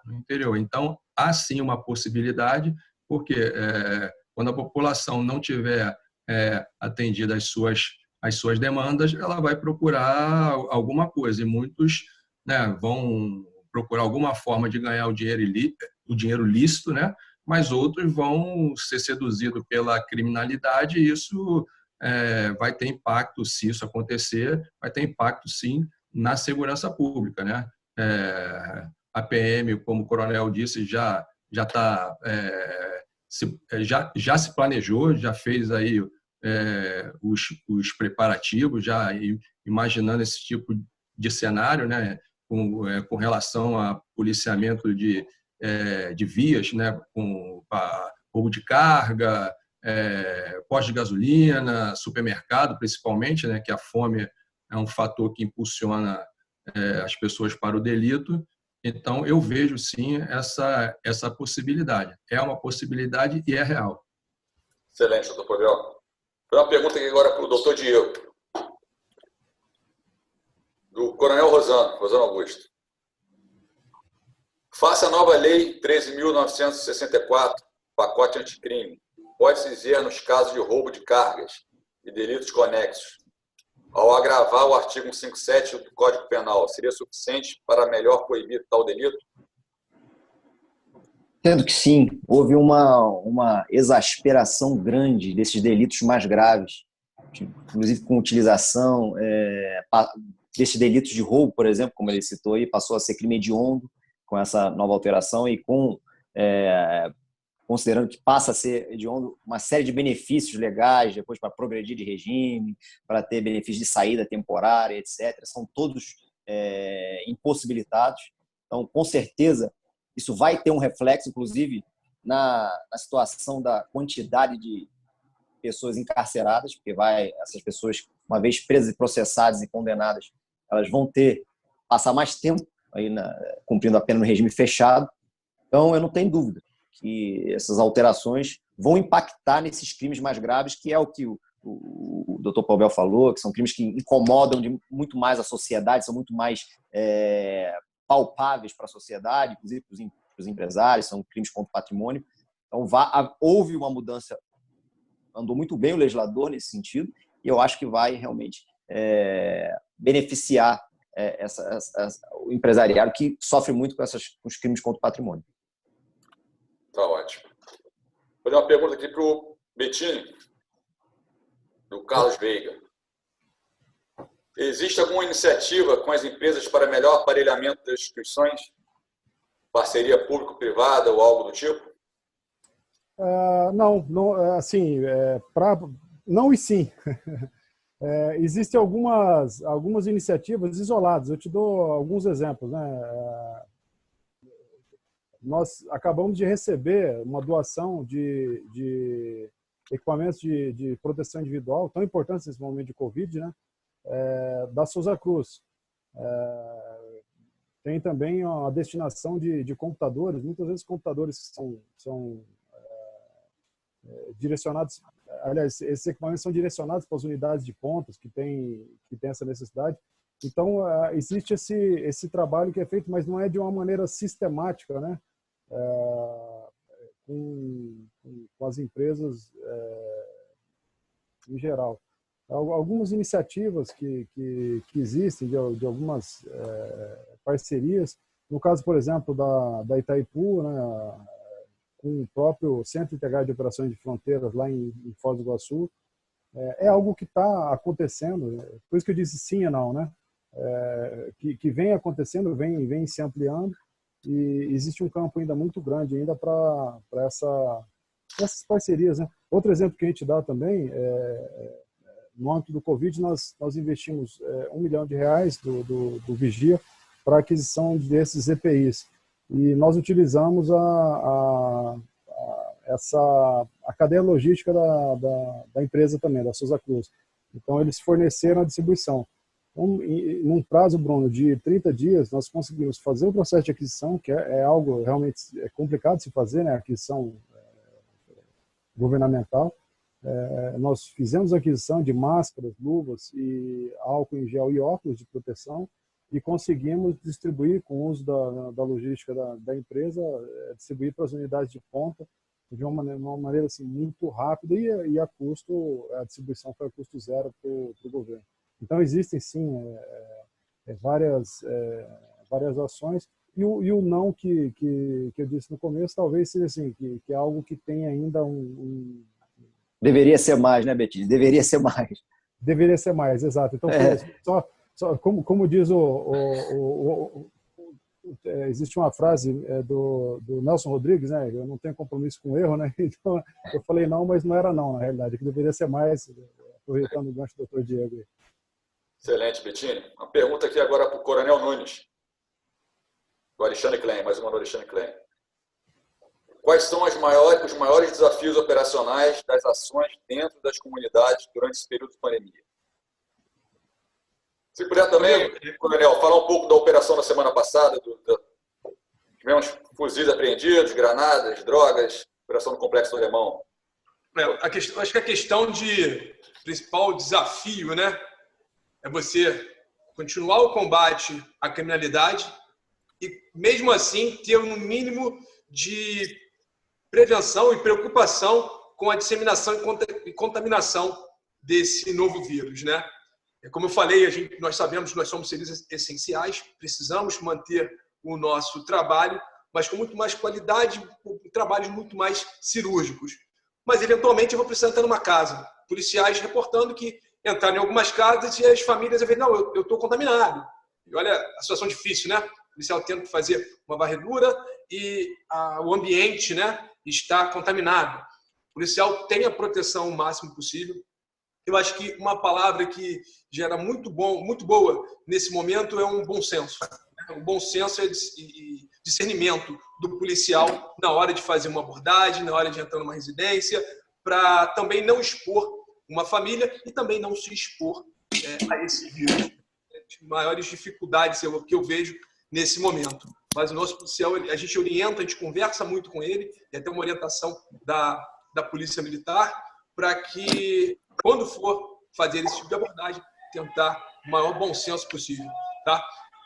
Semana passada fizemos uma grande missão e, por conta dessa missão, fizemos uma grande apreensão de material. Né? Apreendemos 8 fuzis, 85 granadas, fomos com informações, como eu falei, informações pontuais, localizadas, mas tivemos uma grande resistência por conta dos marginais da localidade e, infelizmente, 2 grandes lideranças faleceram nesse confronto.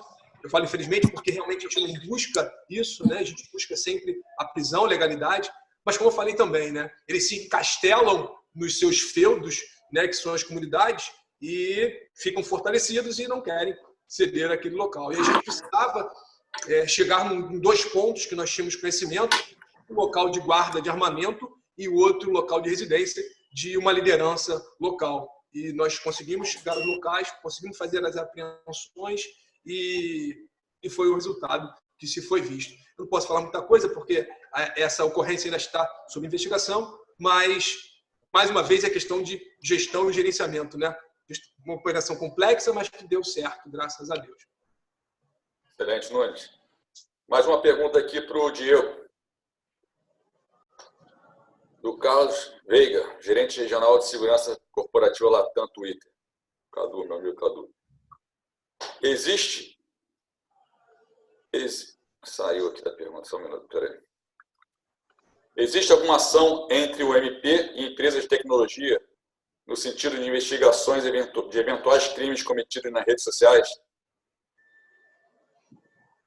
Eu não trabalho direto em crimes cibernéticos, mas existe sim o nosso setor de inteligência, ele trabalha com essa integração. A gente tem que trabalhar, porque a gente depende muito, das informações, como eu falei, de dados das empresas privadas, empresas de telefonia, empresas de provedores de internet, empresas de gestão de dados comerciais, consulta, principalmente consulta de crédito. Então, todas essas informações elas são compartilhadas. Eu sei que são compartilhadas. Eu não trabalho direto com esses crimes cibernéticos, mas eu posso garantir para você que os nossos setores de inteligência, sim, eles têm contato. Excelente, doutor Diego. Uma pergunta aqui agora para o Coronel Nunes, mais um, do Reinaldo Musser, gerente de segurança da ExxonMobil. Empresas multinacionais com departamentos de segurança em sedes fora do Brasil normalmente contratam empresas de consultoria para uma avaliação. Volta e meia, nós que somos baseados aqui no Rio de Janeiro, recebemos informações perguntas completamente fora de contexto. Se fecharmos os olhos e seguirmos somente essas avaliações, parece que o crime domina o Estado, principalmente no Rio de Janeiro. A pergunta é, vocês são consultados por essas agências? Qual a sua opinião sobre esse assunto? Aí quem falou isso acho que foi o Diego, né? A questão da nossa integração com o setor privado. E eu venho muito batendo nessa tecla desde que eu era comandante do 41. Não adianta eu querer ver todo o processo logístico de transporte de carga, porque a área do 41 era uma das áreas mais complicadas, de maiores índices do Brasil, da América Latina, de roubo de carga. Graças a Deus, esses índices baixaram abruptamente. E sem saber o processo, sem saber a logística da coisa e sem saber as informações que as próprias empresas tinham. Ou seja, eu tinha que compartilhar e trocar informações com o setor privado para poder entender melhor isso e para poder também alocar melhor o meu policiamento. Quando nós começamos a trocar melhores informações, nós conseguimos otimizar o nosso policiamento, eles também otimizaram a operação deles, ou seja, todo mundo saiu ganhando. E essa expertise eu trouxe para o BOP também.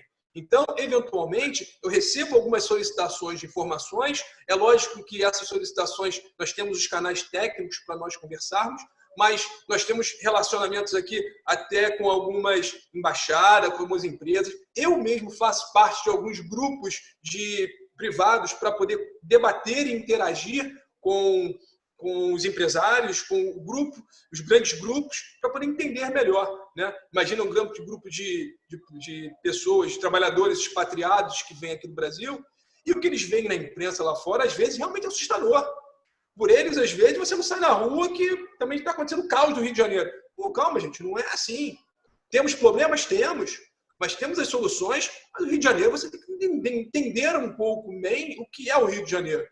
Então, recebo, sim, algumas demandas dessas. Conversamos bastante, trocamos informações as possíveis, mas a integração do público e do privado é fundamental para a gente conseguir alavancar os nossos resultados, evitar problemas, até por conta de processos e doutrinas que você faz aqui no Rio de Janeiro.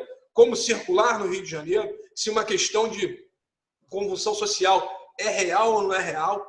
A Polícia Militar tem a sua unidade de comunicação social, que faz também essa interlocução, que informa para esse grande público quais ações da Polícia Militar e grandes ações que vem atuando, mas com certeza eles buscam também aqui no batalhão, até por conta de confiança, né? A força do BOP, a força da marca, ela é muito grande, o BOP é conhecido internacionalmente, então eles buscam quem eles conhecem e a gente troca essa figurinha que entendo eu que todos ganham e no final a população, o empresário e a Polícia Militar só tem a vencer, né, todo esse problema.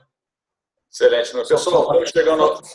Valeu. Só fazer um parênteses aí nisso que o Nuno está falando.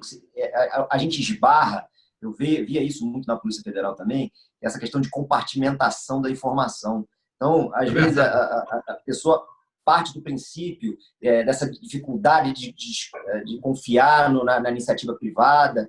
Então, essa dificuldade, a gente tem que passar a confiar e ver que se a pessoa, por algum motivo, violar o sigilo funcional ali, ou colocar em risco o policial ou aquela operação, ele vai ter consequências penais, jurídicas ali, com relação a isso. Então, a gente tem que, óbvio, tomar cuidado no compartilhamento das informações, mas tem que perder que partir para um novo paradigma, que é a compartilhamento dessas informações. Porque se não houver essa integração, é muito difícil. Um exemplo, para finalizar, um grande exemplo que eu tenho também de uma experiência lá do 41, dos shoppings, né? Eu tinha alguns shoppings de responsabilidade de segurança do 41. E, nesse momento, eu comecei a ver que os próprios shoppings tinham os processos internos de identificação de marginais, de tudo. E eu acabei sendo um hub.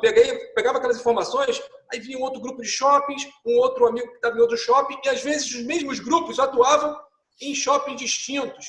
Então, uma imagem compartilhada, né?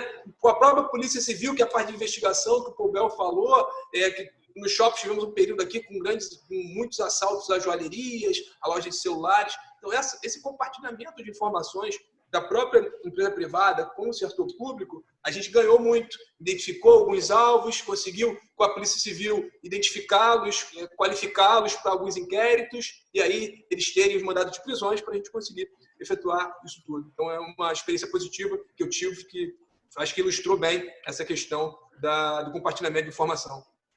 Até o Bettini abordou aí no início, aí, quando ele estava fazendo a explanação dele do projeto Vigia, né, que é acabar com a desconfiança, né? Então, assim, eu vejo muito isso que dificulta essa integração, né? E também, assim, o projeto Vigia, a gente está falando aqui do projeto Vigia, mas ele tem que funcionar em vários outros projetos que devem cercar a segurança pública, né? Fora para estabelecer essa relação de confiança também, né? É a vaidade, né? É aquilo assim, eu não vou te dar informação porque o gol vai ser seu, né? Mas o gol é de todos, o gol é da polícia, o gol é da sociedade, né? Então ficava assim, não vou te passar a informação que você vai prender, você vai ganhar os aplausos, né? Vai sair nas manchetes dos jornais e eu vou ficar aqui no meu ostracismo, né? Então eu acho que isso aí já está começando a terminar, né, com pensamentos como o Bettini externou, o Coronel Nunes externou. A gente vê assim o Diego no Ministério Público também com esse pensamento de integrar e a realização do trabalho ser uma força coesa capaz de segurar a criminalidade, que a gente vê que ela só está se consolidando no nosso país. Excelente, Topobel. Senhores, estamos chegando ao fim aqui. A gente estipulou 1h30. O promotor Diego também tem um compromisso. Gostaria de que vocês fizessem suas considerações finais, cada um de vocês falasse para a gente finalizar. Bettini, começa com você, então. Então, Bruno, só para pegar o gancho do Dr. Paul, aproveitar, nós chamamos dentro do Vigia de ego institucional, isso aí, essa necessidade muitas vezes de uma instituição protagonizar, né? E leva um certo tempo para as instituições perceberem que se ele deixar esse ego institucional e trabalhar de maneira cooperativa, acaba virando um jogo de ganha-ganha, né? Onde todos ganham em escala. É o princípio ali do cooperativismo, né? Então, Bruno, é só agradecer aos amigos. Pô, foi um prazer aqui, aprendi muito, ouvir esses feras aí, matar a saudade do Nunes aí, que eu estava com saudade dele já, fazia tempo que eu não via. Tô Diego, tô Paul, pô, Brunão, agradecer ao convite e espero que em outra oportunidade a gente possa continuar aí as discussões aí. Vai ter. Essa atingiu o limite, rapidinho atingiu 100 participantes, a gente vai ter que fazer outra, para todo mundo poder participar. Vai ter que ampliar isso aí. Excelente, Bettini, obrigado. Hein? Eu que agradeço. Bobel? Bom, Bruno, foi um prazer participar aí com os colegas aí, especialistas em segurança pública, aqueles que dão uma parcela aí grande aí da sua vida a fim de combater aí a criminalidade, né? A ajudar o nosso país a crescer, a levar tranquilidade aí de norte a sul do país, né? Eu também aprendi muito, conheci detalhes do projeto Vigia, né? Que a gente só via aí nos noticiários. Fiquei feliz aí de ver aí o preparo, né? E a dedicação, né, que o coronel passa aí para os policiais aí do BOP. A gente se sente até, que mora aqui no Rio de Janeiro, né, um pouco mais tranquilo e saber que tem uma força tão capaz aí como o BOP. Diego aqui não tem nem palavras, corre no sangue dele a investigação, o trabalho competente. E a você também, Bruno, hoje CEO da Argos, aí, um trabalho muito profícuo aí que você faz aí, e excelente essa iniciativa de permitir a nossa participação aí nessa live com esse público aí que está aí nos assistindo aí. Foi um imenso prazer aí. Vamos sim fazer outras aí, que foi bem legal. Curti bastante. Excelente, doutor Pobel, obrigado. Nunes. Meu amigo, primeiro agradecer mais uma vez, né? Essa possibilidade de discutir e conversar um pouquinho com os grandes amigos e especialistas. É uma plataforma nova para nós agora fazermos nossas reuniões, né? Está todo mundo se adaptando a isso, Bruno. É novo para todo mundo. E isso é uma mensagem que eu quero passar para vocês. É uma mensagem que eu acho que o Bettini vai lembrar muito do nosso curso. Nenhum mal é eterno, senhores. Tudo isso vai passar. Vamos se manter firmes, focados. A gente vai apanhar, vai ter dificuldade, a gente vai cair, mas se levanta e vai em frente, camarada. Tem uma frase no pórtico do batalhão, de saída do batalhão. É um processo mental que a gente faz. A batalha, a nossa guerra, a gente ganha de véspera. Aqui, ó, a gente mentaliza a nossa vitória antes. A gente vai com o espírito de vencedor. Então, para todos, senhores, vai e vença. Nós vamos vencer isso tudo juntos, em plataforma virtual, mandando mensagens de apoio, mas juntos. Prevendo o futuro, se Deus quiser, com dificuldades, mas vamos vencer, senhores. Muito obrigado a todos aí. Um abraço para todos e vamos viver mais vezes. Excelente, Nunes. Obrigado aí, Nunes. Gil, promotor Gil. Só agradecer, parabéns pela iniciativa, é importantíssimo, já falei isso. Parabéns a todos os palestrantes aí, foram o coronel, comandante do BOP aí, fiquei muito feliz nas palavras. Vamos nos adaptar a essas mudanças, vamos vencer no final, se Deus quiser. Obrigado, um abraço a todos. Excelente. Bom, pessoal, quero agradecer imensamente a presença dos senhores, que puseram do tempo de vocês para estar aqui passando informações tão importantes. Tenho certeza que vão ser muito úteis para todos que assistiram. Agradecer a presença de todos os ouvintes, amigos e clientes que estiveram aqui com a gente hoje. Foi muito bom. Tiveram muitas perguntas. Infelizmente, a gente não conseguiu responder todas, senão a gente ia ficar aqui até de noite, até mais tarde. Peço, por favor, que quem não teve a pergunta respondida, que envie para o site da Argos. Eu coloquei no chat aqui o site da Argos, que nossa equipe vai repassar essas perguntas para os nossos palestrantes e posteriormente respondê-las. Foi muito bom. Obrigado a todos mais uma vez. Se cuidem e até a próxima. Boa noite a todos. Boa senhora. É isso aí.